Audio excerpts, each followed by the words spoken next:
Buenas tardes, continuamos con lo que significa el uso de la investigación cualitativa. El día de hoy, en esta tarde, nos enfocaremos a la etnografía. La investigación nos dice que requiere entender cómo funciona la etnografía desde los antecedentes, el por qué se selecciona como un mecanismo o un método de uso y qué ejemplos podemos alcanzar con eso cuando nos dice que la etnografía es un oficio como lo de los pescadores o artesanos. Solo se aprende desde la práctica. Y bueno, pues creo que no es lo que nosotros vamos a tener que enfocarnos de aquí en adelante, a hacer un poquito más de la práctica. ¿Qué hay de los antecedentes? No los voy a tocar a fondo, ya que son parte del trabajo de todos mis compañeros, pero tenemos que recordar que la etnografía inicia con los procesos de conocer otras comunidades recién descubiertas, ¿sí? En la etapa colonialismo francés, inglés, holandés, incluso español, la etnografía se consideraba como la única manera de conocer a los otros. Para nosotros, ¿qué es? Bueno, en la investigación es un método que nos le interesa analizar, describir y comprender el funcionamiento de la cultura y los hechos que en ellas acontecen. ¿Hacia dónde va o cómo lo hace? Bueno, lo que hace es desde una visión del ser humano antropológica, describir cómo funciona esa sociedad en su interior, sus comunicaciones externas, cómo establece sus márgenes e interacciones culturales y en su arranque, pues bueno, todo con un punto de comparación de lo civilizado o existente. ¿Cómo funciona en el presente? Bueno, en el uso presente que lo utilizamos básicamente como una fuente básica de información sobre los sistemas, como sistemas complejos, sistemas caóticos, sistemas múltiples, de múltiples niveles, de múltiples capas y múltiples interrelaciones.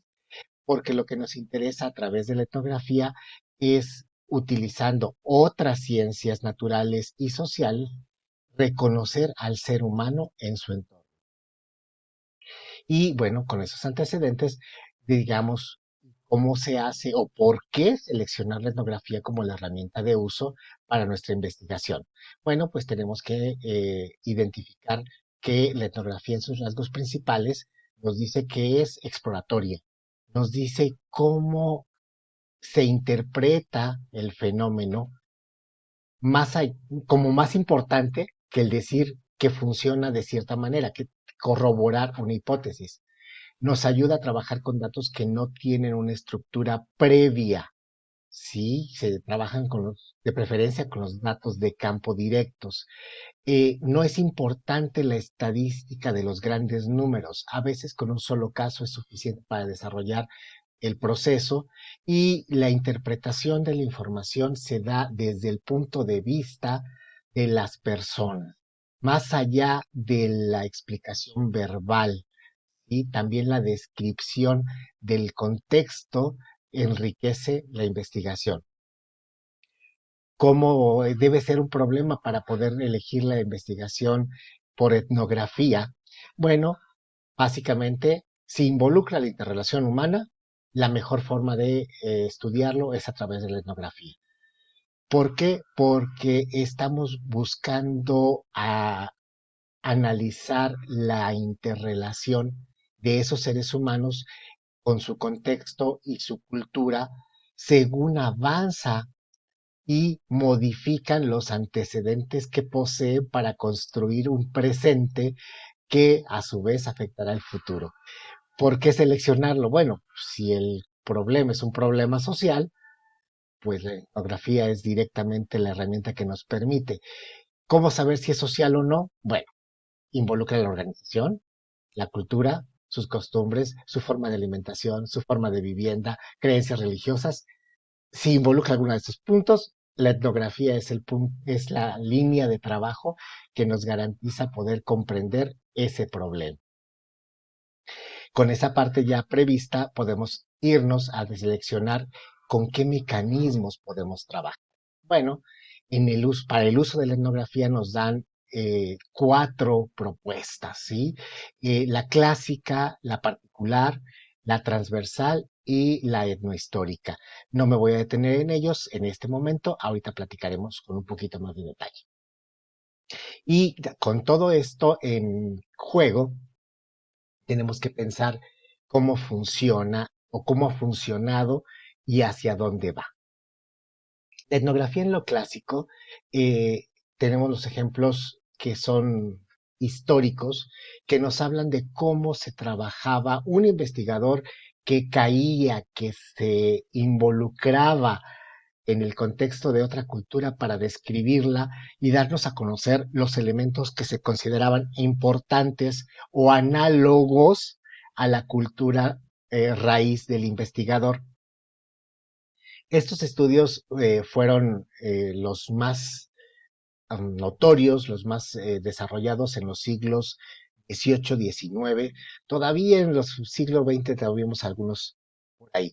Sin embargo, en este momento nos podemos quedar con los estudios modernos que nos hablan de cómo funciona nuestra sociedad en el presente y que nos orientan a qué mecanismos estamos desarrollando. Seleccioné solamente estos dos ejemplos porque son sumamente notorios. La evolución del feminismo, no como una corriente meramente teórica, sino de acción, de difusión, de comunicación, de cambio de paradigmas, de evaluación de los roles hombre-mujer, de la evaluación de los niveles de compromiso en las relaciones, de la evaluación, en fin, en cada país, cada cultura o subcultura se desarrollan pautas que podemos revisar y la etnografía es la herramienta correcta más adecuada para intentar resolver o presentar qué funciona o qué no funciona. Del mismo modo, los movimientos juveniles, recordando que se es joven solo una vez y que la juventud cambia a cada instante. Los gustos, las aficiones, la comunicación, el uso de la palabra, los adjetivos, en fin, todo lo que conlleva la cultura juvenil cambia. Y para comprender hacia dónde se dirige o por qué está efectuándose cierta acción, la etnografía es la que nos permitiría poder evaluar en términos de las interacciones qué es lo que sucede en los diferentes grupos sociales. Otra rama puede ser los efectos de la tecnología, por ejemplo, el fenómeno de la nomofobia.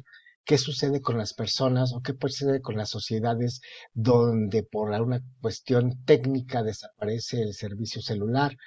¿O qué sucede con la interacción persona a persona si no hay una pantalla de por medio? O cómo se generan las nuevas interacciones o cómo afectan estas nuevas interacciones tecnológicas al ser humano. Estas ramas son estudios que están desarrollándose todavía en el presente y son bastante importantes. ¿Qué sucede en el contexto educativo? Bueno, en el contexto educativo se declara como un caldo de cultivo perfecto para desarrollar etnografía. ¿Por qué? Porque nos dice, bueno, en la educación no solamente es un proceso cultural, es un proceso social que involucra al educador, al educando, a la escuela como construcción social y su entorno. Considerando todo este tipo con estos mínimos actores, podemos hablar de cómo afecta el medio a la escuela, al educador, al educando, cómo funciona el alumno y su interrelación social en su comunidad a favor o en contra de la escuela, cómo funcionan los educadores en el interior de la escuela y en el exterior, en la comunidad. Y bueno, eso nos llevaría a preguntarnos, bueno, ¿y en la etnografía exactamente qué estamos evaluando, la escuela o la educación? Y en este caso nos dice Serra que pues la educación es una actividad humana. Y si es una actividad humana, se puede trabajar cualquier problema que seamos capaces de observar a través de la etnografía. ¿Por qué? Porque las fuerzas que mueven la educación son también humanas. Podemos ir o por qué otras situaciones podemos encauzarnos con la etnografía. Bueno, nos dicen que podemos, bueno, más allá del poder, debemos comprender inicialmente que estamos inmersos en un proceso social, cultural, que tiene un contexto específico para este tiempo. También es una de las puntas que de repente se nos va, y que en este tiempo se pueden analizar los fenómenos educativos desde distintos puntos de vista, desde distintos narradores, desde distintos esquemas de narración, desde distinto lenguaje de narración. Si somos capaces de hacer lo que es este tipo de análisis o este tipo de investigación, también nos brinda el pie para poder hacer los cambios que son necesarios para generar nuevas alternativas en los contextos, en las prácticas y en los resultados que esperamos de la educación. Si bien no son los únicos ejemplos disponibles, sí son las líneas que pueden ejemplificar cómo se usa la etnografía dentro de la investigación cualitativa. Muchas gracias y espero sus comentarios. Buenas noches.